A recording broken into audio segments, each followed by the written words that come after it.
Iraq के मशहूर और तारीखी शहर बाबेल में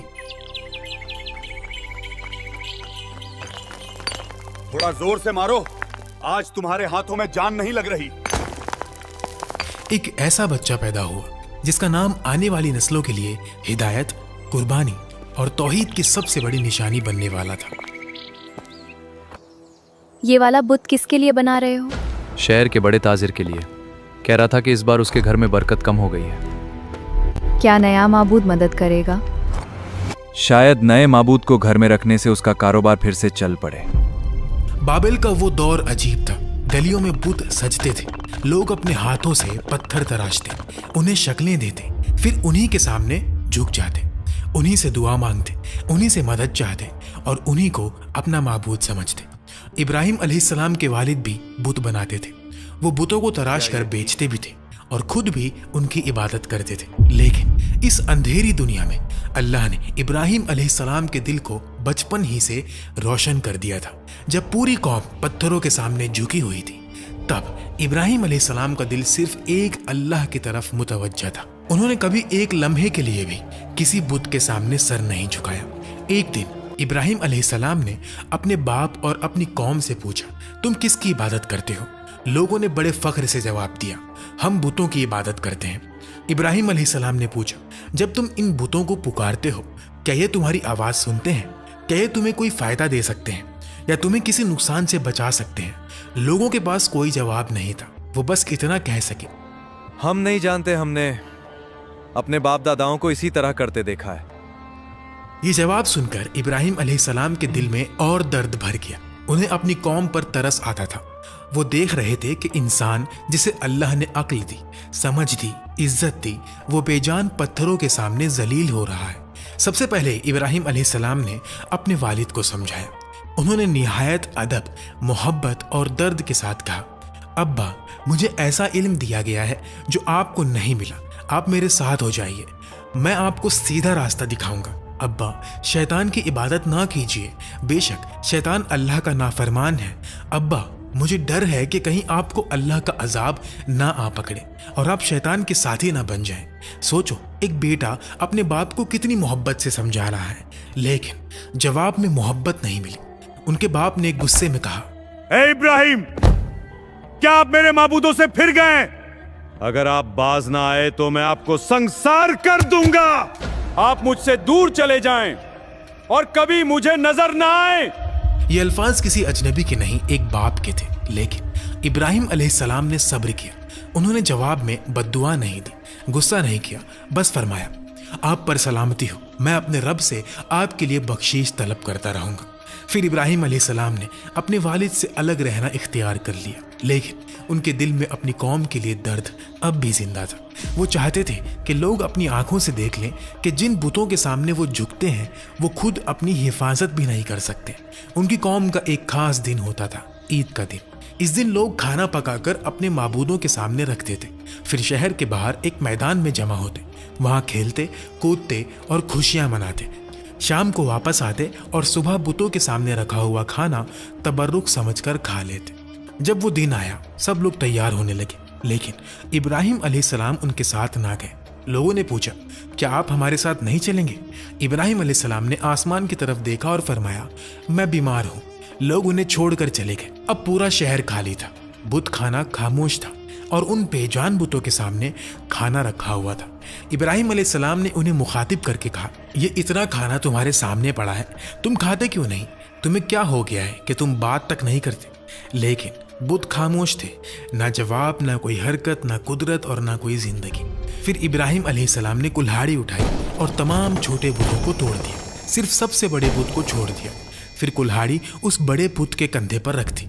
शाम हुई, लोग खुशी मनाकर वापस आए, लेकिन जब उन्होंने अपने बुतों को टूटा हुआ देखा तो उनके होश उड़ गए। जिन बुतों के सामने वो सजदा करते थे, वो जमीन पर टुकड़ों में पड़े थे। लोग चीख उठे, यह हमारे माबूदों के साथ किसने किया? किसी ने कहा, एक जवान है इब्राहिम, वो हमारे बुतों के खिलाफ बातें करते थे। फिर सब लोग जमा हुए। इब्राहिम अलैहिस्सलाम को बुलाया गया। उनसे पूछा गया, ए इब्राहिम, क्या हमारे बुतों के साथ ये हरकत आपने की है? इब्राहिम अलैहिस्सलाम ने फरमाया, ये काम तो इस बड़े बुत ने किया होगा, मुझसे क्यों पूछते हो? अपने माबूदों से पूछ लो कि उनके टुकड़े किसने किए। ये जवाब सुनकर सब लोग एक पल के लिए खामोश हो गए। उनके ज़मीर ने गवाही दी कि इब्राहिम सच कह रहे हैं। फिर उन्होंने खुद कहा, ऐ इब्राहिम, आपको पता है कि ये बोल नहीं सकते। बस यही वो लम्हा था जिसका इब्राहिम अलैहिस्सलाम इंतजार कर रहे थे। उन्होंने फरमाया, फिर तुम अल्लाह के सिवा उनकी इबादत क्यों करते हो जो तुम्हें ना फायदा दे सकते हैं ना नुकसान पहुंचा सकते हैं? अफसोस है तुम पर और उन पर जिन्हें तुम अल्लाह के सिवा पुकारते हो। तुम उनकी पूजा करते हो जिन्हें तुम खुद अपने हाथों से तराशते हो। क्या तुम अक्ल नहीं रखते? हक इतना वाज़े हो चुका था कि इंतजार की कोई गुंजाइश नहीं थी। लेकिन जब दिलों पर कुफ्र की मोहर लग जाए तो सबसे रोशन दलील भी इंसान को रास्ता नहीं दिखा सकती। उन्होंने सच मान लेने के बजाय इब्राहिम अलैहिस्सलाम को सजा देने का फैसला कर लिया। उन्होंने एक बड़ा मैदान चुना। कई दिन तक लकड़ियां जमा की गई, इतनी लकड़ियां कि आग का ढेर आसमान को छूने लगा। फिर उसमें आग लगा दी गई। आग भड़क उठी। शोले इतने बुलंद थे कि करीब जाना मुश्किल था। गर्मी इतनी ज्यादा थी कि लोग दूर खड़े थे। फिर उन्होंने इब्राहिम अलैहिस्सलाम को रस्सियों से बांधा। जब उन्हें आग में डालने लगे उस वक्त इब्राहिम अलैहिस्सलाम की जुबान पर ये अल्फाज थे, हस्बुनल्लाहु व निअमल वकील। मेरे लिए अल्लाह काफ़ी है और वही बेहतरीन कारसाज है। फिर उन्हें आग में डाल दिया गया। लोग समझ रहे थे कि अब इब्राहिम जल जाएंगे, लेकिन उसी वक्त अल्लाह का हुक्म आया, ए आग, इब्राहिम पर ठंडी हो जा और सलामती वाली हो जा। और फिर जो हुआ वो दुनिया के लिए मुआजिज़ा बन गया। आग जो जलाना जानती थी अल्लाह के हुक्म से ठंडी हो गई। आग ने इब्राहिम अलैहिस्सलाम के जिस्म को नहीं छुआ, उनके कपड़े तक ना जले, सिर्फ वो रस्सियां जल गई जिनसे उन्हें बांधा गया था। लोग दूर खड़े देख रहे थे। वो समझ रहे थे कि इब्राहिम जल रहे होंगे, लेकिन जब उन्होंने देखा तो हैरान रह गए। इब्राहिम अलैहिस्सलाम आग के दरमियान सुकून से बैठे थे। ना चेहरे पर घबराहट, ना जिस्म पर जख्म, ना कपड़ों पर आग का असर। ये मंजर देखकर हर आंख हैरान रह गई। फिर इब्राहिम अलैहिस्सलाम आग से बाहर निकले, लेकिन इतना बड़ा मुआजिज़ा देखने के बाद भी उनकी कौम में लूत अलैहिस्सलाम के सिवा कोई ईमान न लाया। पूरा बाबेल कुफ्र पर डटा रहा। इब्राहिम अलैहिस्सलाम के दिल में दर्द था। उन्होंने सोचा, अगर ये लोग इतना बड़ा मुआजिज़ा देख कर भी ईमान नहीं ला रहे तो फिर और क्या देखना चाहते हैं। उस वक्त बाबेल पर नमरूद नाम का बादशाह हुकूमत करता था। जब उसके पास इब्राहिम अलैहिस्सलाम के मुआजिज़े की खबर पहुंची तो उसने हुक्म दिया कि इब्राहिम को मेरे दरबार में पेश किया जाए। इब्राहिम अलैहिस्सलाम नमरूद के सामने पेश हुए। नमरूद ने पूछा, तुम्हारा रब कौन है? मेरा रब वो है जो जिंदा करता है और मारता है। वो तो मैं भी कर सकता हूं। उसने जेल से 2 आदमियों को बुलवाया, एक को कत्ल करवा दिया और दूसरे को छोड़ दिया। बेशक अल्लाह सूरज को मशरिक से निकालता है तो तुम उसे मगरिब से निकाल कर दिखाओ। नमरूद के पास कोई जवाब न था। दरबार पर खामोशी छा गई। तकब्बुर का सर झुक गया। लेकिन नमरूद ने ईमान लाने के बजाय इब्राहिम अलैहिस्सलाम को शहर से निकल जाने का हुक्म दे दिया। फिर इब्राहिम अलैहिस्सलाम इराक को छोड़कर शाम की तरफ हिजरत कर गए। वहां उन्होंने अपने चाचा की बेटी सारा अलैहिस्सलाम से निकाह किया और कुछ अरसे वहीं रहे। लेकिन यहाँ के लोग भी गुमराही में मुब्तला थे। ये बुतों को नहीं, सितारों को पूजते थे। रात होती तो ये सितारों के सामने झुक जाते। उनका अकीदा था कि सितारे उनके माबूद हैं। इब्राहिम अलैहिस्सलाम ने उन्हें समझाने का एक हिकमत भरा तरीका इख्तियार किया। एक रात वो उन लोगों के साथ निकले। आसमान पर एक चमकता हुआ तारा नजर आया। इब्राहिम अलैहिस्सलाम ने कहा, यह मेरा रब है। लोग उनकी तरफ देखने लगे। फिर जब तारा डूब गया, इब्राहिम अलैहिस्सलाम ने फरमाया, जो छुप जाए वो मेरा रब कैसे हो सकता है। अगली रात चांद निकला। इब्राहिम अलैहिस्सलाम ने कहा, यह मेरा रब है। लेकिन जब सुबह हुई और चांद भी छुप गया तो फरमाया, यह भी रब नहीं हो सकता। तो इब्राहिम अलैहिस्सलाम ने अपनी कौम को हकीकत समझाई। ये सब मखलूक है, इनका खालिक कोई और है। मैं उस अल्लाह की इबादत करता हूँ जिसने आसमान और ज़मीन को पैदा किया। लेकिन यहाँ भी लोगों ने इनकार किया। इब्राहिम अलैहिस्सलाम ने फिर हिजरत का फैसला किया और मिस्र जा पहुंचे। मिस्र के बादशाह को खबर मिली कि एक शख्स हिजरत करके आया है और उसके साथ एक औरत है जो बहुत हसीन और जमील है। उस जालिम बादशाह ने अपने आदमियों को भेजा कि उस औरत को मेरे पास लाओ और पता करो कि उसके साथ जो आदमी है वो कौन है। अगर वो उसका शौहर हो तो उसे कत्ल कर देना। अल्लाह ने इब्राहिम अलैहिस्सलाम को इस साजिश की खबर दे दी। ابراہیم علیہ السلام نے سارہ علیہ السلام سے فرمایا اگر وہ تم سے میرے بارے میں پوچھیں تو کہہ دینا کہ میں تمہارا بھائی ہوں. اس روئے زمین پر میرے اور تمہارے سوا کوئی ایمان والا نہیں، اس لحاظ سے تم میری دینی بہن ہو. سارہ علیہ السلام کو بادشاہ کے محل میں لے جایا گیا. جب اس بادشاہ نے بدکاری کے ارادے سے اپنے ہاتھ آگے بڑھائے، سارہ علیہ السلام نے اللہ سے دعا کی. اسی لمحے اس کا ہاتھ جم گیا، وہ چیخنے لگا. دربار کے لوگ گھبرا گئے. سارہ علیہ السلام کو خوف ہوا کہ اگر یہ مر گیا تو لوگ مجھ پر الزام لگا دیں گے. انہوں نے اللہ سے دعا کی اور بادشاہ کا ہاتھ ٹھیک ہو گیا. لیکن اس ظالم نے پھر وہی کوشش کی، پھر اس کا ہاتھ جم گیا. ایسا 3 مرتبہ ہوا. آخرکار وہ ڈرا اور کہنے لگا کہ اگر تم مجھے اس مصیبت سے نجات دلا دو تو میں تمہیں چھوڑ دوں گا. سارہ علیہ السلام نے دعا کی اور وہ ٹھیک ہو گیا. پھر اس نے سارہ علیہ السلام کو عزت کے ساتھ رہا کر دیا اور ان کی خدمت کے لیے حاجرہ علیہ السلام کو ان کے ساتھ بھیج دیا. سارہ علیہ السلام جب واپس آئیں تو ابراہیم علیہ السلام نے فیصلہ کیا کہ اب ہم یہاں نہیں رہیں گے. پھر وہ فلسطین واپس چلے گئے. وقت گزرتا رہا. ابراہیم علیہ السلام کی عمر 86 سال کی ہو گئی تھی، لیکن اب تک ان کی کوئی اولاد نہیں تھی. ایک نبی جو اللہ کے اتنا قریب تھا، ان کے دل میں بھی اولاد کی تمنا تھی. سارہ علیہ السلام نے اپنے شوہر کے دل کی خواہش کو محسوس کیا. انہوں نے سوچا کہ میں بانجھ ہوں، ابراہیم علیہ السلام کو اولاد کی تمنا ہے تو کیوں نہ میں حاجرہ علیہ السلام کا نکاح ابراہیم علیہ السلام سے کرا دوں. پھر ابراہیم علیہ السلام اور حاجرہ علیہ السلام کا نکاح ہوا. اللہ نے ابراہیم علیہ السلام کی دعا قبول کی اور انہیں ایک بیٹا عطا فرمایا. یہ بیٹا تھا اسماعیل علیہ السلام. سوچو، 86 سال کی عمر، ساری زندگی انتظار، اور پھر اللہ نے ایک بیٹا دیا. وہ بیٹا صرف اولاد نہیں تھا، ابراہیم علیہ السلام کے دل کی ٹھنڈک تھا. لیکن اللہ کے خاص بندوں کی زندگی میں آزمائش بھی خاص ہوتی ہے. اللہ کا حکم آیا کہ اپنی بیوی حاجرہ علیہ السلام اور ننھے بیٹے اسماعیل علیہ السلام کو لے کر مکہ روانہ ہو جاؤ. اس وقت مکہ ایک بنجر، سنسان اور بے آباد جگہ تھی. نہ پانی، نہ خوراک، نہ کوئی انسان، نہ کوئی مکان. ابراہیم علیہ السلام نے حاجرہ علیہ السلام اور اسماعیل علیہ السلام کو وہاں چھوڑا اور واپس مڑنے لگے. حاجرہ علیہ السلام حیران رہ گئیں. وہ ان کے پیچھے چلتی ہوئی پوچھنے لگی، اے ابراہیم، آپ ہمیں کہاں چھوڑ کر جا رہے ہیں؟ یہاں نہ پانی ہے، نہ کھانا اور نہ کوئی انسان. ابراہیم علیہ السلام خاموش رہے. وہ چلتے رہے. حاجرہ علیہ السلام پھر پوچھتی رہی، آپ ہمیں کس کے حوالے کر کے جا رہے ہیں؟ لیکن ابراہیم علیہ السلام نے جواب نہ دیا. آخر حاجرہ علیہ السلام نے وہ سوال پوچھا جس کے جواب نے ان کے دل کو سکون دے دیا. کیا آپ کو اللہ نے اس کام کا حکم دیا ہے؟ ابراہیم علیہ السلام نے فرمایا، ہاں. بس یہ سننا تھا کہ حاجرہ علیہ السلام کا دل مطمئن ہو گیا. انہوں نے کہا، اگر اللہ کا حکم ہے تو اللہ ہمیں ضائع نہیں کریں گے. یہ ایک ماں کا یقین تھا، ایک تنہا عورت کا یقین، ایک بے آباد وادی میں چھوڑی گئی ماں کا یقین. پھر کھانا ختم ہو گیا، پانی ختم ہو گیا، ماں کا دودھ بھی خشک ہونے لگا. ننھے اسماعیل علیہ السلام بھوک اور پیاس سے بلکنے لگے. حاجرہ علیہ السلام سے اپنے بچے کی یہ حالت دیکھی نہ گئی. انہوں نے اسماعیل علیہ السلام کو وہیں چھوڑا اور پانی کی تلاش میں صفا کی پہاڑی کی طرف دوڑی. وہاں سے ادھر ادھر دیکھا، شاید کوئی قافلہ نظر آ جائے، شاید کہیں پانی کی چمک دکھ جائے، شاید کوئی انسان مل جائے، لیکن کچھ بھی نظر نہ آیا. پھر وہ مروہ کی طرف دوڑی. جب بیچ میں ایسی جگہ آتی جہاں بچہ نظر نہیں آتا تھا تو ماں کا دل بے چین ہو جاتا. وہ تیز دوڑتی، پھر پہاڑی پر چڑھ کر دیکھتی، کچھ نہیں. پھر صفا، پھر مروہ، پھر صفا، پھر مروہ. اس طرح حاجرہ علیہ السلام نے 7 چکر لگائے. یہ صرف دوڑ نہیں تھی، یہ ایک ماں کا درد تھا، یہ یقین اور بے چینی کا سفر تھا. یہ وہ عمل تھا جو اللہ کو اتنا پسند آیا کہ قیامت تک کے لیے حج اور عمرہ کا حصہ بنا دیا.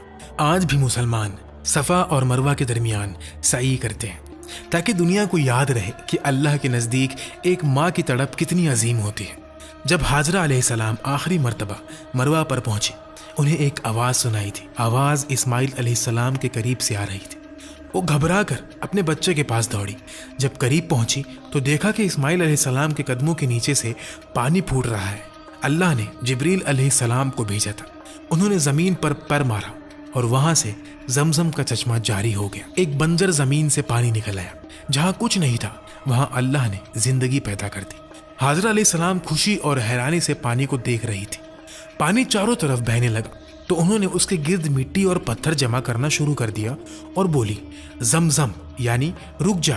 نبی علیہ السلام کا فرمان ہے کہ اللہ اسماعیل علیہ السلام کی والدہ پر رحم فرمائے. اگر وہ پانی کو روکنے کی کوشش نہ کرتی تو زمزم ایک بہنے والا چشمہ ہوتا۔ حاجرہ علیہ السلام نے خود بھی پانی پیا اور اسماعیل علیہ السلام کو بھی پلایا۔ اب وہی پانی ان کے کھانے اور پینے کا سہارا بن گیا۔ کچھ ہی عرصے بعد ایک قبیلہ پانی کی تلاش میں وہاں سے گزرا۔ انہوں نے وہاں پانی دیکھا تو حیران رہ گئے۔ انہوں نے حاجرہ علیہ السلام سے اجازت مانگی کہ کیا ہم یہاں رہ سکتے ہیں؟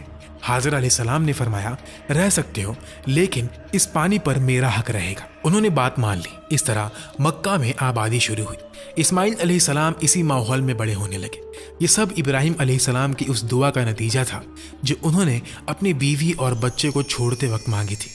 اے میرے رب، میں نے اپنی اولاد کو ایک بے آباد وادی میں تیرے مقدس گھر کے پاس بسایا ہے تاکہ وہ نماز قائم کرے۔ تو لوگوں کے دلوں کو ان کی طرف مائل کر اور انہیں پھلوں سے رزق عطا فرما تاکہ یہ شکر گزاری کرے۔ دن گزرتے رہے۔ اسماعیل علیہ السلام جوان ہونے لگے۔ ابراہیم علیہ السلام وقتاً فوقتاً مکہ آتے اور اپنے گھرانے کی خیریت معلوم کرتے۔ پھر ایک دن وہ آزمائش آئی جسے سن کر انسان کا دل کانپ اٹھتا ہے۔ ابراہیم علیہ السلام نے خواب میں دیکھا کہ وہ اپنے بیٹے اسماعیل علیہ السلام کو ذبح کر رہے ہیں۔ انبیاء کے خواب وہی ہوتے ہیں۔ ابراہیم علیہ السلام سمجھ گئے کہ یہ اللہ کا حکم ہے۔ سوچو، وہ بیٹا جو 86 سال کی عمر میں ملا، وہ بیٹا جس کے لیے ساری زندگی انتظار کیا، وہ بیٹا جو اب باپ کے ساتھ چلنے پھرنے کے قابل ہوا، اور اب حکم آ رہا ہے کہ اسے اللہ کی راہ میں قربان کر دو۔ ابراہیم علیہ السلام نے اپنے بیٹے سے کہا، میرے پیارے بیٹے، میں نے خواب میں دیکھا ہے کہ میں تمہیں ذبح کر رہا ہوں، بتاؤ تمہاری کیا رائے ہے؟ انہوں نے کہا، اے ابا جان، آپ کو جو حکم دیا گیا ہے اسے پورا کیجیے، انشاءاللہ آپ مجھے صبر کرنے والوں میں پائیں گے۔ باپ بھی اللہ کے حکم پر راضی، بیٹا بھی اللہ کے حکم پر راضی، دونوں چل دیے۔ اسماعیل علیہ السلام نے کہا، ابا جان، جب آپ مجھے ذبح کرنے لگے تو میرا چہرہ زمین کی طرف کر دیجیے تاکہ آپ میری شکل دیکھ کر کمزور نہ پڑ جائیں۔ ابراہیم علیہ السلام نے اپنی آنکھوں پر پٹی باندھی، چھری اٹھائی اور اللہ کے حکم کو پورا کرنے کے لیے اپنے بیٹے کی گردن پر چلا دی، لیکن چھری نے گردن نہ کاٹی۔ ابراہیم علیہ السلام نے زور لگایا، پھر ایک آواز آئی۔ جب انہوں نے پٹی کھولی تو دیکھا کہ اسماعیل علیہ السلام دور کھڑے مسکرا رہے ہیں اور ان کی جگہ ایک دمبا ذبح ہو چکا ہے۔ اللہ نے ابراہیم علیہ السلام کو آزمایا تھا اور ابراہیم علیہ السلام اس آزمائش میں کامیاب ہو گئے۔ اللہ نے ان کے بیٹے کو نہیں چھینا۔ اللہ ظالم بادشاہ نہیں، اللہ تو اپنے بندوں کو آزماتا ہے، انہیں بلند کرتا ہے، ان کا مقام دنیا کے سامنے ظاہر کرتا ہے۔ اللہ نے جبریل علیہ السلام کو بھیجا اور اسماعیل علیہ السلام کی جگہ جنت کا ایک دمبا قربان کر دیا۔ اس کے بعد اللہ نے ابراہیم علیہ السلام کی اس سنت کو قیامت تک کے لیے زندہ کر دیا۔ آج بھی دنیا بھر کے مسلمان عید الاضحیٰ کے موقع پر قربانی کرتے ہیں تاکہ ابراہیم علیہ السلام کی وفاداری، اسماعیل علیہ السلام کا صبر اور اللہ کے حکم کے سامنے جھک جانے کا جذبہ زندہ رہے۔ اس عظیم قربانی کے بعد اللہ نے ابراہیم علیہ السلام کو ایک اور خوشخبری دی۔ سارہ علیہ السلام کے ہاں اسحاق علیہ السلام کی پیدائش کی بشارت دی گئی۔ اس وقت ابراہیم علیہ السلام بہت بوڑھے ہو چکے تھے۔ سارہ علیہ السلام بھی عمر کے اس حصے میں تھی جہاں اولاد کی امید عام طور پر ختم ہو جاتی ہے۔ فرشتے آئے، انہوں نے ابراہیم علیہ السلام کو سلام کیا اور اسحاق علیہ السلام کی خوشخبری دی۔ سارہ علیہ السلام حیران ہو گئی اور کہنے لگی، کیا میں بچہ جنوں گی؟ حالانکہ میں بانجھ ہوں اور میرے خواہند بھی بوڑھے ہو چکے ہیں۔ فرشتہ کہنے لگے، اللہ کے فیصلے پر تعجب نہ کیجیے، یہ اللہ کی رحمت ہے، بے شک وہ قابل تعریف اور بزرگی والا ہے۔ ابراہیم علیہ السلام مکہ آتے رہتے تھے۔ ایک مرتبہ جب وہ اسماعیل علیہ السلام سے ملنے آئے تو فرمایا، اے میرے بیٹے، اللہ نے مجھے حکم دیا ہے کہ اس مقام پر اس کا گھر تعمیر کیا جائے۔ اسماعیل علیہ السلام نے فوراً کہا، ابا جان میں حاضر ہوں۔ پھر باپ اور بیٹے مل کر اللہ کا گھر تعمیر کرنے لگے۔ ابراہیم علیہ السلام بنیاد اٹھاتے، اسماعیل علیہ السلام پتھر لاتے، دونوں مل کر کعبہ کو بلند کر رہے تھے اور اس کام کے درمیان ان کی زبان پر دعا تھی، اے میرے رب، ہماری اس محنت کو قبول فرما، بے شک تو سننے والا اور جاننے والا ہے، ہمیں اپنا فرما بردار بنا، ہماری اولاد میں سے بھی ایک فرما بردار امت پیدا فرما، ہمیں عبادت کے طریقے سکھا اور ہم پر رحم فرما، بے شک تو توبہ قبول کرنے والا اور رحم کرنے والا ہے۔ اے ہمارے رب، انہی میں سے ایک رسول بھیج جو ان پر تیری آیت تلاوت کرے، انہیں کتاب اور حکمت سکھائے اور انہیں پاک کرے، بے شک تو غالب اور حکمت والا ہے۔ یہی وہ دعا تھی جس کا نتیجہ صدیوں بعد محمد صلی اللہ علیہ وسلم کی صورت میں ظاہر ہوا۔ काबा की तामीर के वक्त अल्लाह ने जन्नत से एक पत्थर भेजा जिसे हजरे अस्वद कहा जाता है। रिवायत में आता है कि ये पत्थर पहले निहायत सफेद था, फिर लोगों के गुनाहों की वजह से काला हो गया। जब काबा तामीर हो गया, अल्लाह ने इब्राहिम अलैहिस्सलाम को हुक्म दिया, लोगों में हज का ऐलान करो। इब्राहिम अलैहिस्सलाम ने अर्ज की, ऐ अल्लाह, मेरी आवाज़ किस किस तक पहुंचेगी? अल्लाह ने फरमाया, आपका काम आवाज़ लगाना है, पहुंचाना हमारा काम है। फिर इब्राहिम अलैहिस्सलाम अरफात के पहाड़ पर चढ़े और पुकारा, लोगों बैतुल्लाह का हज करो। अल्लाह ने इस पुकार को लोगों के दिलों तक पहुंचा दिया। इसीलिए आज तक हर मोमिन के दिल में काबा की मोहब्बत है। हर मुसलमान चाहता है कि एक बार अल्लाह के घर का दीदार करे, हज करे, उम्रा करे।